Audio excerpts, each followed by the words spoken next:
నీ బొందరా నీ బొంద చిన్న నోట్లెక్క కూడా చేత కావట్లేదు. వీడి పరీక్షలో పాస్ అయిపోతాడట. అలా అంటారేటండి, అన్నిటికీ ఆన్సర్ చెప్పానుగా. ఇప్పటిదాకా నేను చదువుతున్నందుకు నా మీదే నాకు జాలేసేది. ఇప్పుడు నీ ఆన్సర్లు అన్నాక పాప నీ పేపర్లు దిద్దేవాడి మీద కూడా జాలేస్తుంది. నాన్నగారు, మీ ప్రతి డైలాగు నన్ను అవమానించడానికి రాసినట్టుంది.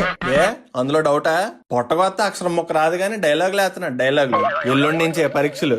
ఇవాళ నుంచి బయటకి ఎక్కడ తిరగకుండా బుద్ధిగా ఇంట్లో కూర్చొని చదువుకో.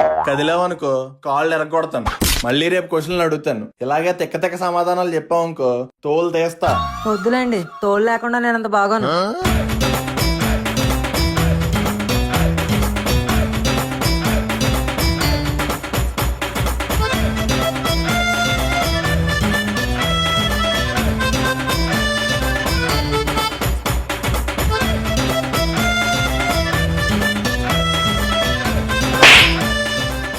బాబు, ఈ చదువులు ఎలా చదువుతారా బాబు, నీరసం వచ్చేస్తుంది.